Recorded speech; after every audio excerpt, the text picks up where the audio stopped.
Good evening, everyone, and welcome to another round of sound. This is the #1 Cochran Sports Showdown. I'm Bob Pompeani. So much to get into, including a lot of college football topics like Pitt potentially going to the ACC championship. What will it take? We'll also talk about James Franklin down at Virginia Tech, and does Terry Smith deserve a chance to be a head coach at Penn State? All that and more coming up. But the #1 topic tonight on the #1 Cochran Sports Showdown will be the Pittsburgh Steelers and their latest loss. Here to talk about it, Jason Mackey of the Pittsburgh Post-Gazette, Mike DeCourcy, Sporting News, and Will Graves from the Associated Press.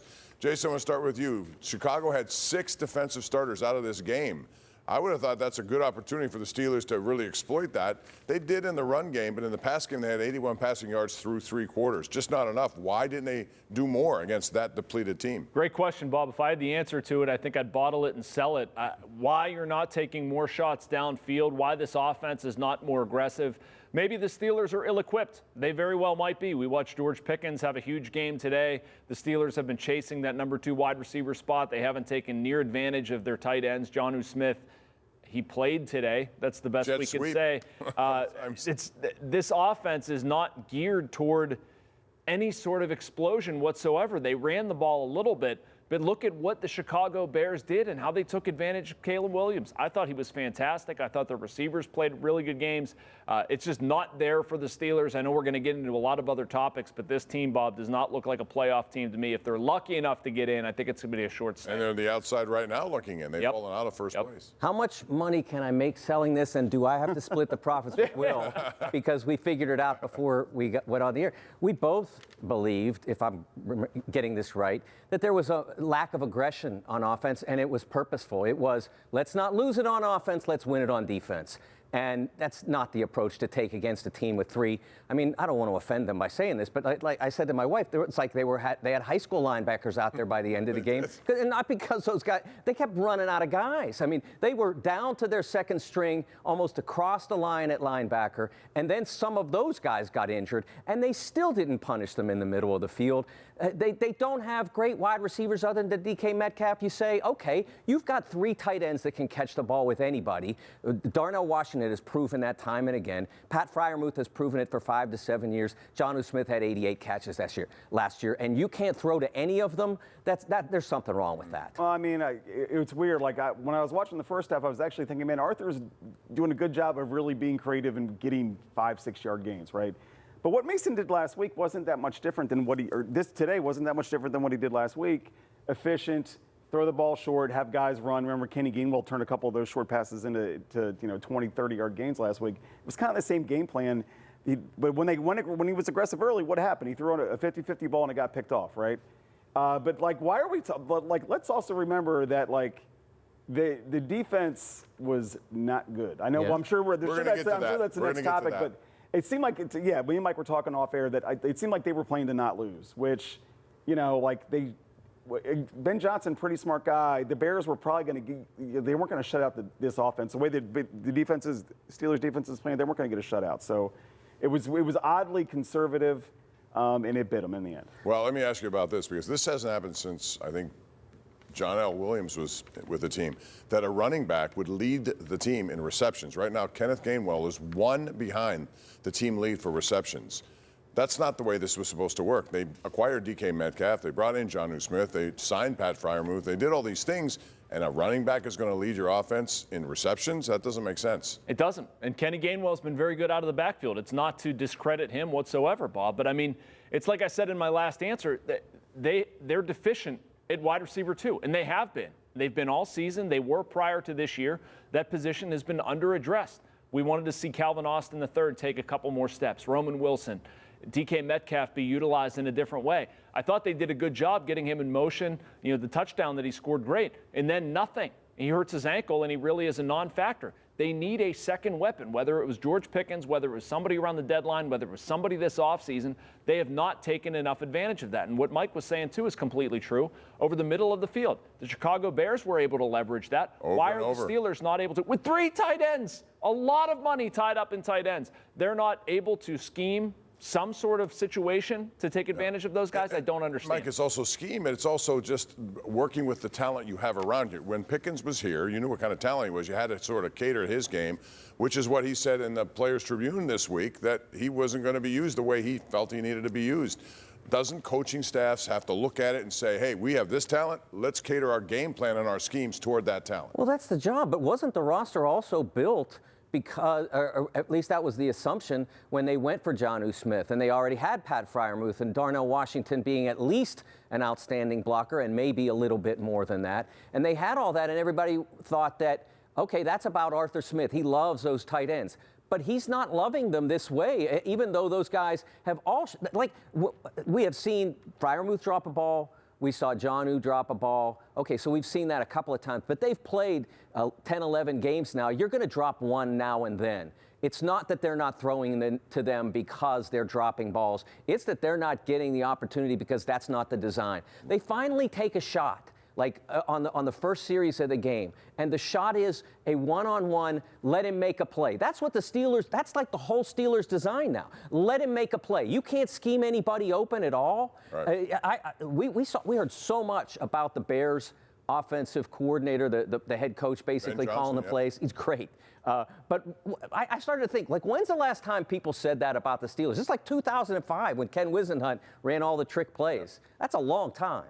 I mean, it's a chicken or the egg thing for me, because is it that they can't scheme them open, or that they're scheming them open but the guys can't get open? Let's remember when Rodgers took the safety against the Chargers, what did he say? He said nobody was open on that play, and that's why he held on to the ball so long and ends up getting sacked. And to me, in the second half, Mason looked like he was trying to find somebody out there, but as Jason pointed out, you got DK on one leg, and you've got, weird, like you got Kenny Gainwell lining up, outside incorrectly that cost them on a big play. Like, so is it that the scheme isn't working, or the players aren't getting open, or is it both? So I mean, it's been a problem all year. It's been a problem all year.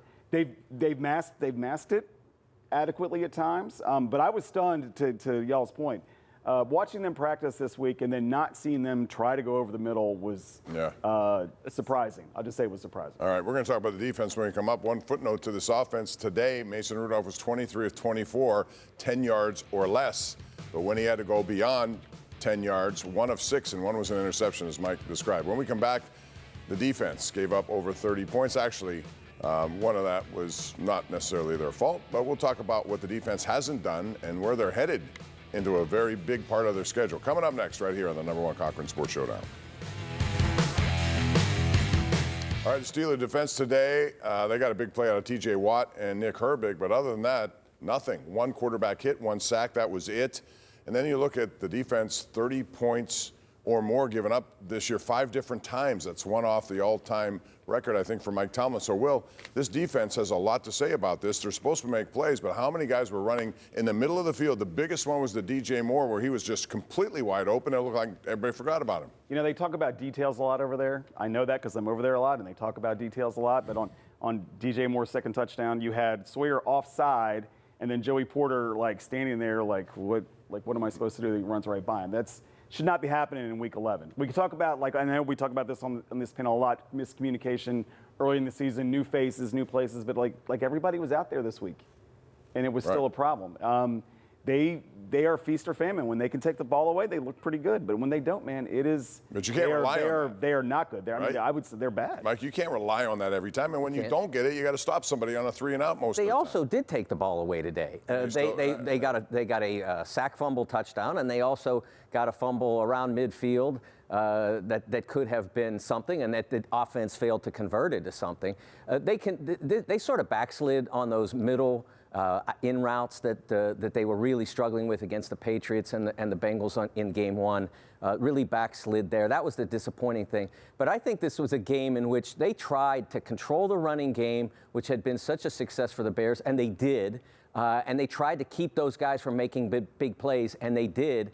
But without any help from the offense, I think it became one of those games where the defense couldn't hold up. That long drive really broke them, the one that put it to a 2-score game. That really broke them. I think they really got tired out there. The third quarter offense had to be better. They had to keep the defense off the field more than they did. I know the defense wasn't good enough today, but I still put this more on the O. Yeah, I put more of the season on the defense, though, Bob. And I mean, I zoom out, think big picture, and how much they've invested into this defense and all the talk that we heard before the season. They're going to be historic and all that. Is there an identity to this defense? There isn't. The only thing is maybe getting takeaways. And when you don't get takeaways, what is there? I mean, they're not good enough in coverage.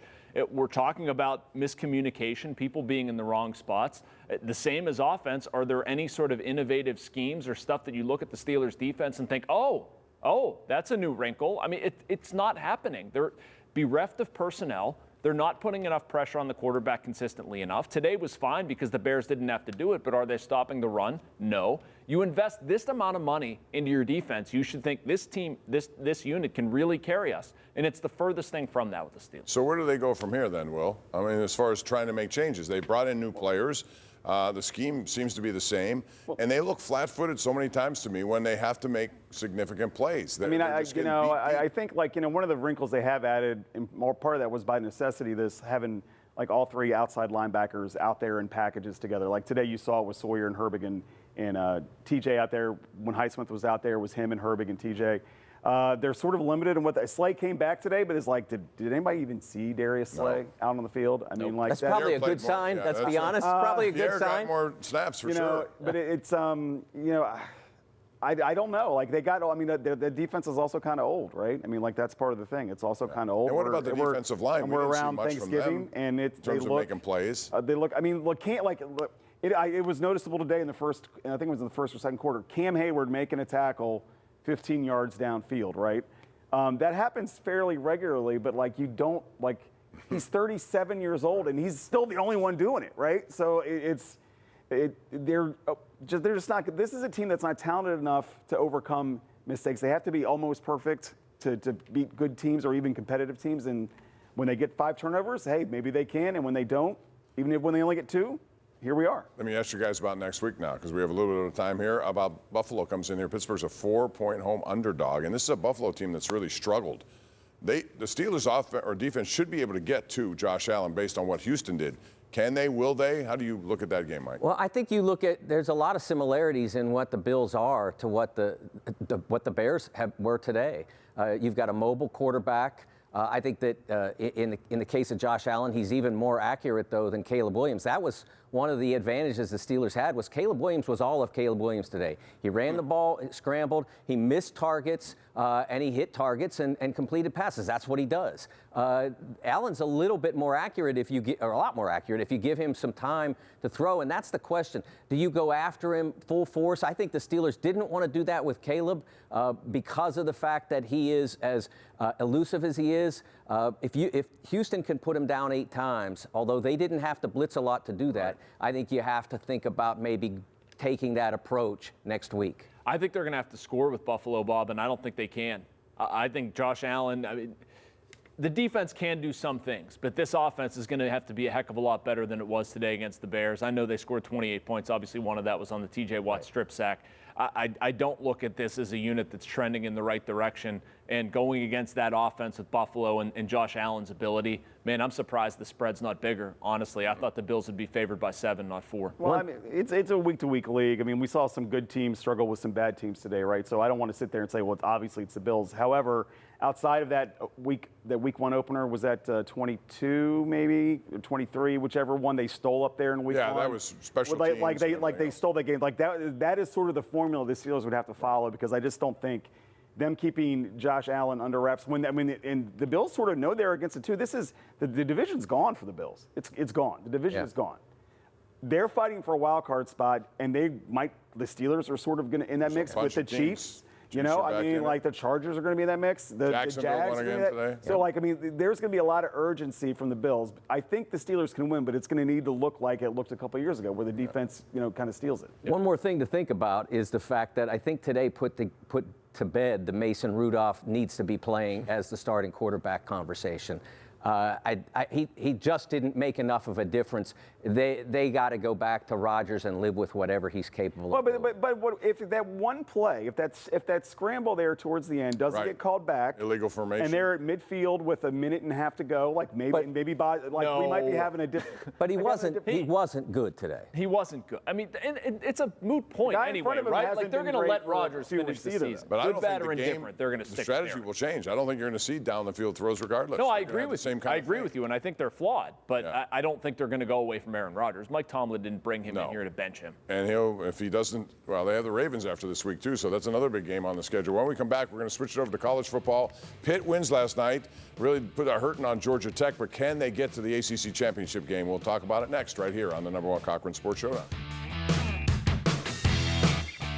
Pitt gets a big win, 42-28 last night at Georgia Tech. Hurts them. Pitt's 6-1. There are 3 teams that one loss in the ACC. So, Jason, can Pitt get there? They're going to need some help along the way, but SMU and Virginia have some pretty easy games, I think. Yeah, I don't think so, Bob. I mean, I want to think that they can get there, and I don't think it's a mark against Pitt, but I mean, I don't see Virginia losing to Virginia Tech. I don't see SMU losing to Cal.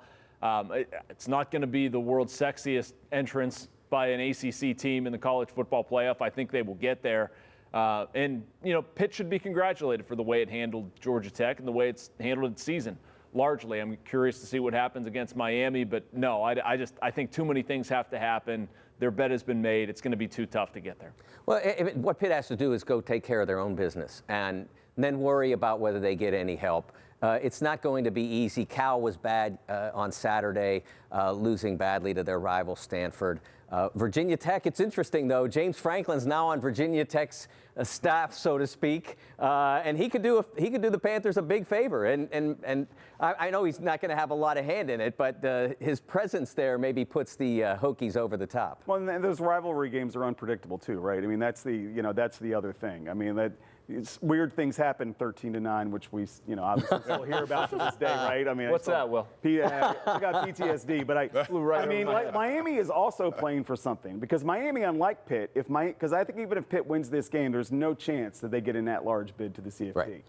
Miami could. If Miami. How would Miami do it if they don't get in the ACC championship game?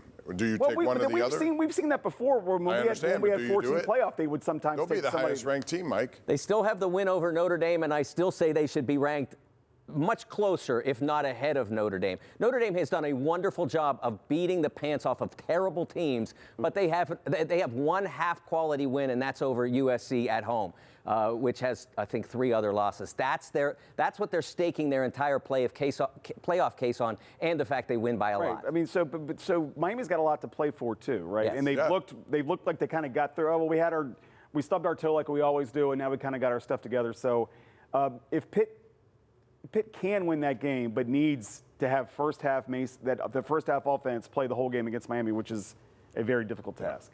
So, I mean, to me, I look at it and I say Miami probably has the best shot at this point. I am still convinced they're the best team. And if you're making a choice here, you have, let's say SMU wins the whole thing. You don't have a choice. They're not even ranked. You don't have a choice. It doesn't matter. It's your league champion gets the automatic bid. For Miami, it would have to go as an at-large team. It's the same as whoever wins the Big East tournament. They could be Seton Hall could have won the Big East tournament last year with like 2 wins going in, and they would get an automatic bid, and then UConn or whoever else would have gotten in as an at-large. Whatever case, I don't think the ACC looks all that good as a conference. No, it doesn't. I mean, it's probably going to get 1 bid, but I agree with Mike that it's going to get 1 bid. We're probably going to see chalk, and if so, I mean, the winner of that team's going to get in, and they're probably going to get bounced. Like I don't think there's a real good path for Pitt to get in here. Pitt needs a loss by one of those 2 teams, SMU or Virginia, and if it happens, if they win, they'd be in, and that would be nice to see. When we come back, we're going to talk about Penn State, their coach, their search for a coach, and what about James Franklin? All next, right here on the #1 Cochran Sports Showdown.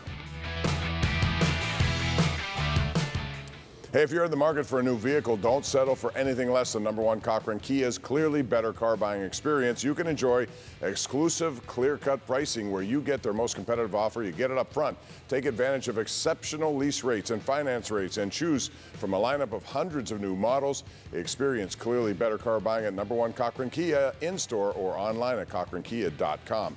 All right, Jason, I'm going to start with you. You got Terry Smith. People want him to be the head coach up there. Should he be the head coach?